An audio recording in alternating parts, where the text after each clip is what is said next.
Meu irmão, minha irmã, aqui estamos nesses tempos de celebração pascal para a leitura orante do terceiro domingo da Páscoa.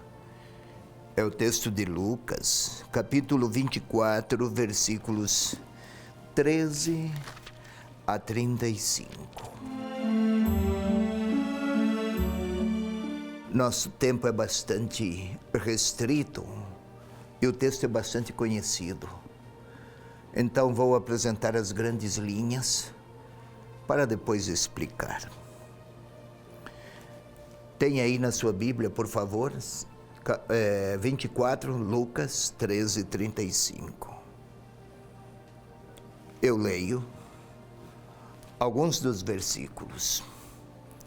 Naquele mesmo dia, o primeiro da semana, 2 discípulos iam para um povoado chamado Emaús, a uns 10 quilômetros de Jerusalém. Conversavam sobre todas as coisas que tinham acontecido. Aqueles acontecimentos da paixão e morte de Jesus, da ressurreição ainda nada sabiam. Enquanto conversavam e discutiam, o próprio Jesus se aproximou e começou a caminhar com eles. Olha a pergunta de Jesus. O que andais conversando pelo caminho? Lembra, eles pararam, um deles chamado Cleofas, o outro não tem nome, né? Também. Lhe disse, és tu o único peregrino de Jerusalém, em Jerusalém, que não sabe o que aconteceu lá? E aí a pergunta de Jesus e a resposta deles. Vamos um pouco mais.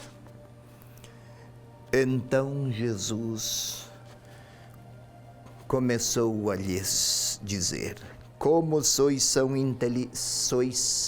sem inteligência e lentos para crer tudo o que os profetas falaram. Não era necessário, acaso, que o Cristo sofresse tudo isso?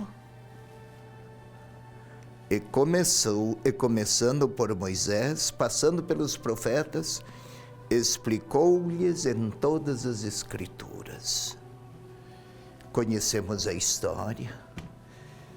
Em uma encruzilhada, Jesus fez que seguiria adiante e eles, fica conosco, Senhor.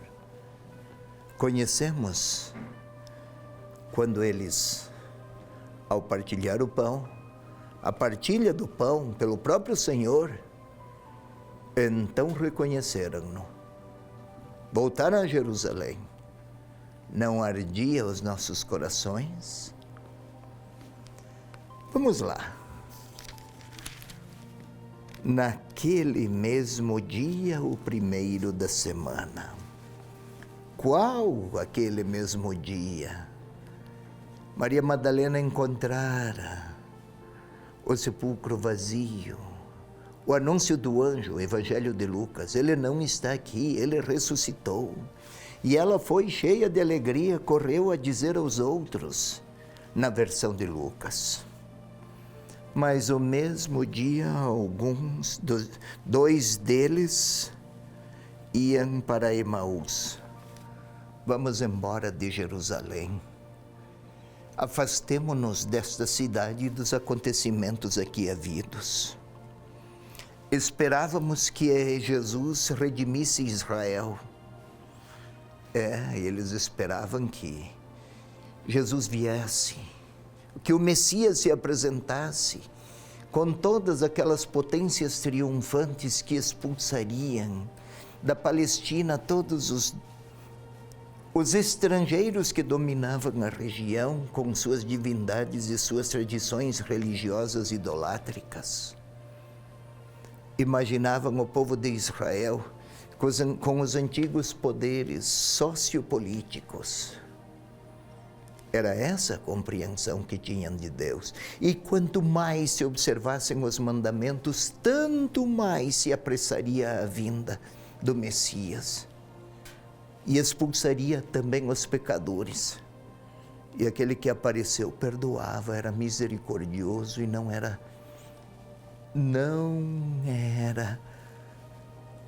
alguém que apresentasse um Deus triunfalista.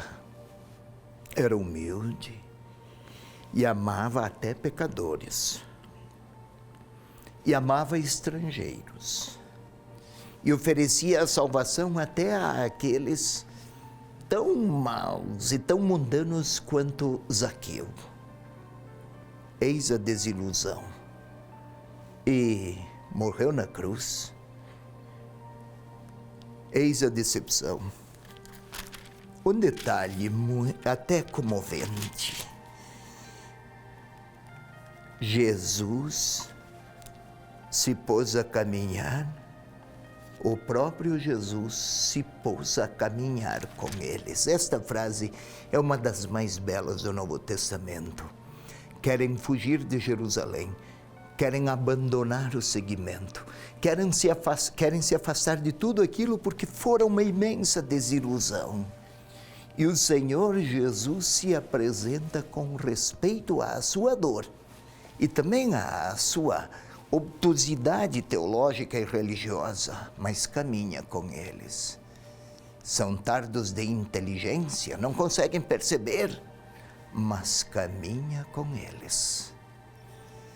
O evangelista pretende que o leitor de qualquer época, nas tentações de tudo abandonar e de se distanciar, pretende o evangelista que o leitor compreenda, até naquelas horas, o Senhor se põe ao lado, com respeito à sua dor, mas quer reconduzi-los a Jerusalém. No final, eles voltaram a Jerusalém, na mesma noite, de noite. Noite, escuridão, trevas, imagem do fracasso, da derrota e da maldade.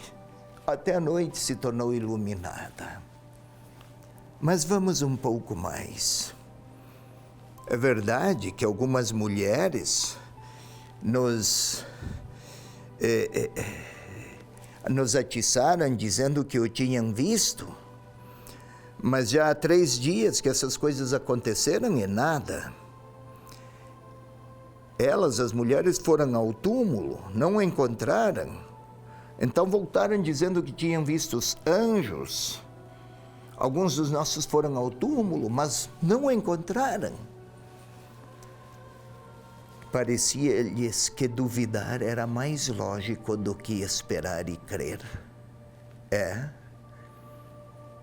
Um deles era Cleofas. E o outro?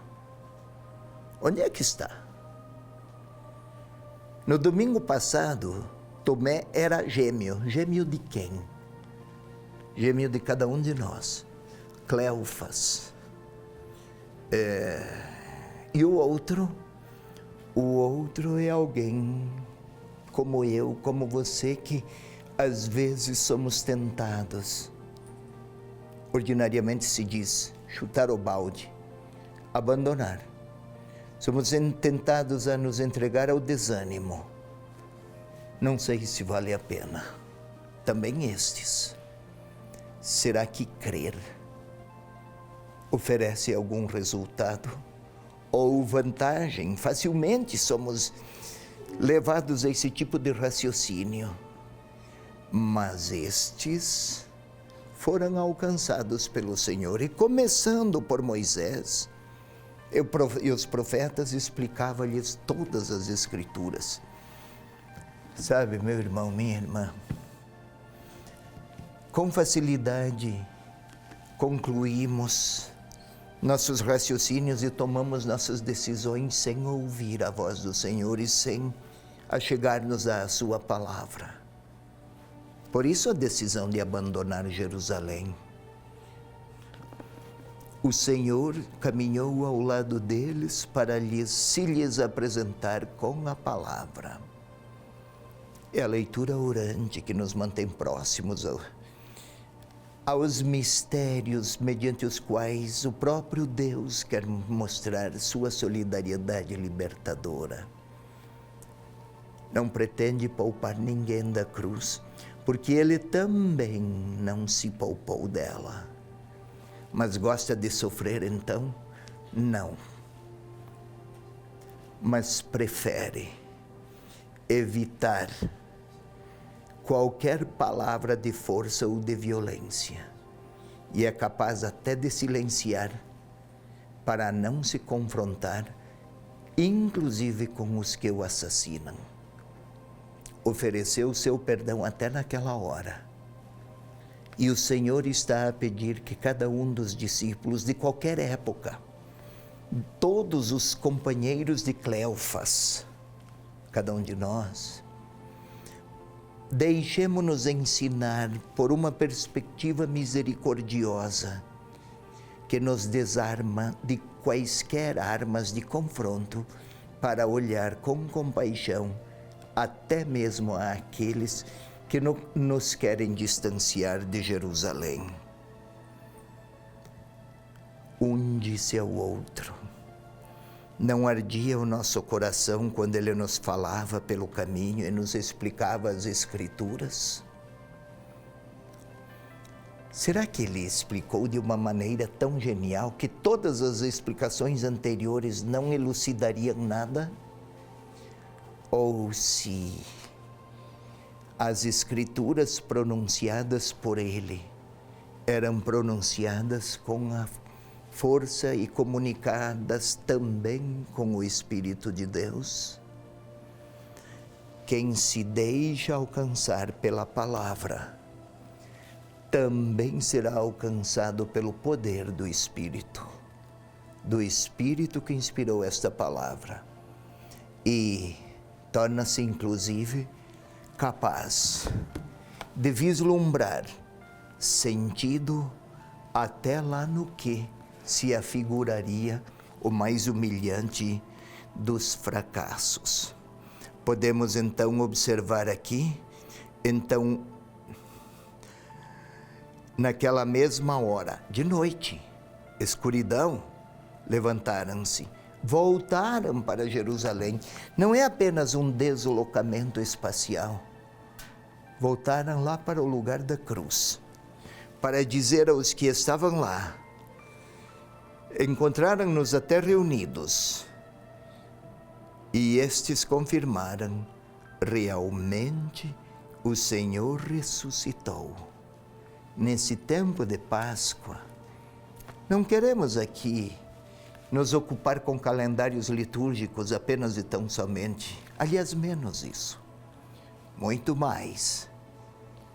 Que a nossa alegria traduza um encontro havido com o ressuscitado e com a palavra acolhida.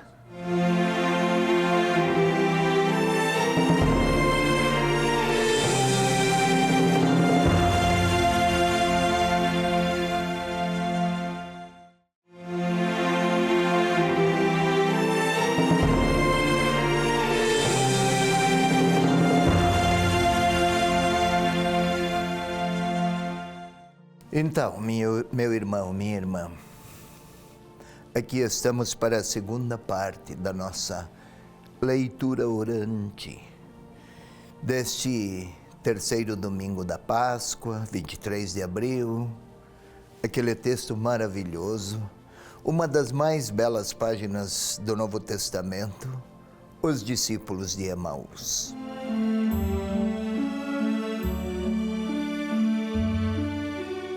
Primeiro, eu e você, vamos criar ou pacificar a nossa interioridade para que nossa palavra seja de fato orante. Os olhos fechados, uma posição que favorece o recolhimento, tudo isso agora é necessário. Vamos cadenciar a nossa respiração. É com o corpo que oramos. Precisamos, pois, pacificá-lo. Respire lentamente uma primeira vez. Até pode controlar a respiração. Fazê-lo com lentidão, sem pressa, é já que o organismo se aquieta. Faça você mais uma vez, você aí, eu aqui. Vamos tentar concentrados em nós mesmos, mas sem egocentrismos. Vamos tentar sentir o coração a pulsar, o coração a bater, bombeando sangue. Tudo parece de fácil explicação biológica, mas é um dinamismo maravilhoso de vida, que nos serve para a oração, para amar, para a reconciliação, para a paz. Um novo passo. Vamos invocar o Espírito Santo, que Ele venha orar conosco. Inspirou o autor a escrever outrora, que como leitores inspire-nos agora. O autor queria falar de Jesus Cristo, e nós queremos encontrar Jesus Cristo. Glória ao Pai, ao Filho e ao Espírito Santo, como era no princípio, agora e sempre. Amém. Vamos imaginar, agora reler o texto com imagens. Lá tem dois que descem. Se Jerusalém está no alto da montanha, eles estão a sair por algum dos portões das grandes portas da cidade. Descem, caminham, gesticulam. O evangelista usou alguns verbos que falam de um diálogo muito agitado, irritado até, marcado por revoltas inclusive. E lá descem tristes, irritados, amargurados, derrotados, combinando decepção com raiva. E o Senhor, tente imaginar o Senhor a juntar-se a eles e a caminhar. E eles ainda não perderam o tom vigoroso. Talvez o Senhor, tente ouvir o Senhor a lhes perguntar do que estão a discutir, a esbravejar. E eles até em tom de desapreço: és o único que não sabe? Tão distante, desinformado? É o tom da revolta. E o Senhor pergunta, tente observar quais. E agora os dois, em vez de discutirem entre si, estão a falar ao Senhor da sua decepção, frustração, fracasso, revolta. Abandonam Jerusalém para ter que recomeçar tudo. Tantas esperanças depositadas e tantos fracassos acumulados. Tente ver uma encruzilhada, dois caminhos. E o Senhor, a simular que vai numa direção, eles fica conosco. É tarde. Indignados sim, mas ainda hospitaleiros. É da cultura do judaísmo a hospitalidade. Muito hospitaleiros. Vem, fica conosco. E o Senhor entra na casa com eles. O pão partilhado. A surpresa deles a entreolhar-se. Tente contemplar toda aquela alegria. Pode até imaginá-los a recolocar as túnicas e os calçados. Vestir a túnica, calçar as sandálias, que era o calçado por excelência na época. recolocarem-se as sandálias e retornar. Voltam. É tudo escuro, mas eles voltam a Jerusalém. Justamente lá onde tudo se apresentara como frustração absoluta. E agora ponha-se ao lado. Um era Cleofas, outro sou eu, você. Lembra daqueles desânimos? Daquelas decepções? Parece que Deus teria se esquecido de mim, de nós. Daquelas revoltas, porque na comunidade não é como eu gostaria, porque o padre tem estes e aqueles defeitos, porque as lideranças não se dão conta de certas realidades,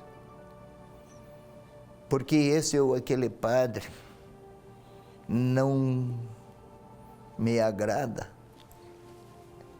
nas minhas preferências e opções de qualquer tipo. Talvez seja decepção porque aquele leigo ou aquela leiga não é um bom exemplo. Enfim, eu tenho muitos motivos que considero justos a partir dos meus critérios. Talvez o Senhor queira me olhar para me dizer e perguntar se isso é sensato, se é coerente com as Escrituras aquilo que eu penso, se os caminhos de ser cristão e de pertencer à igreja seriam percorridos ou seriam caminhos apenas assinalados por congratulações, reconhecimentos ou lisonjas. Se seguir Jesus, talvez eu seja tentado a ver apenas perfeições nos outros.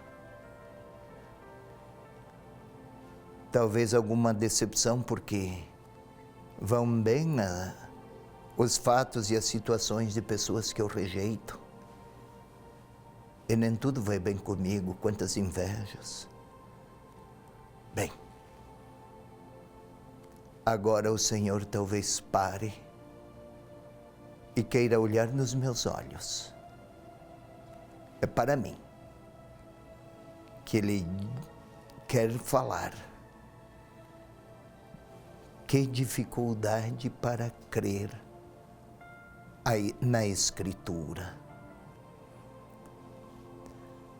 Aos discípulos Jesus falou, não era acaso necessário abraçar a cruz? Talvez Ele queira até me perguntar, como seria eu se tudo tivesse sido bem sucedido e eu fosse apenas afortunado, afortunada? Se eu fosse muito perfeito, como ia compreender a fraqueza daqueles que eu amo? Como seria? Seria eu capaz de falar de sentido da vida ou me inebriaria nos meus sucessos? Talvez o Senhor queira até me perguntar se as experiências de fraqueza e de dor que enfrentei fizeram-me mal ou mais me ensinaram?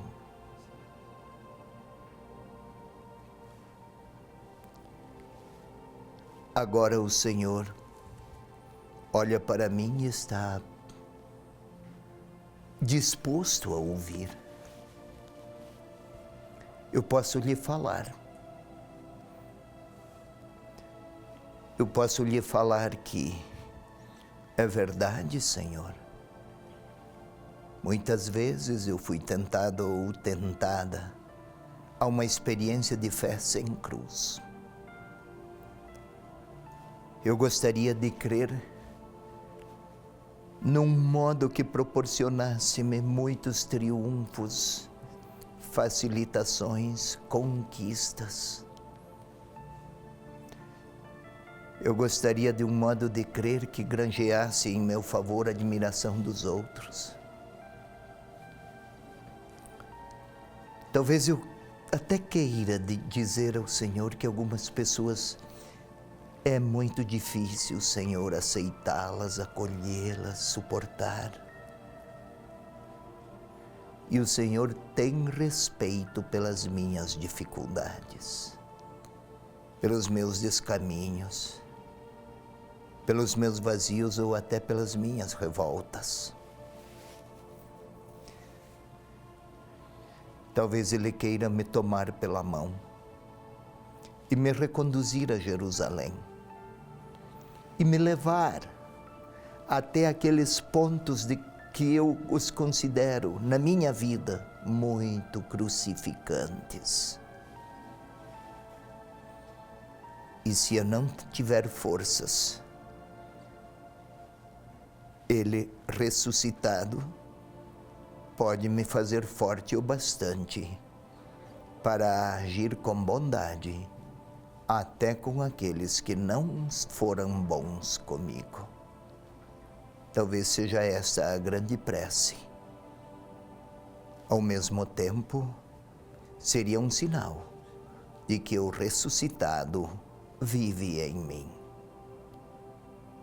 Falemos com o Senhor.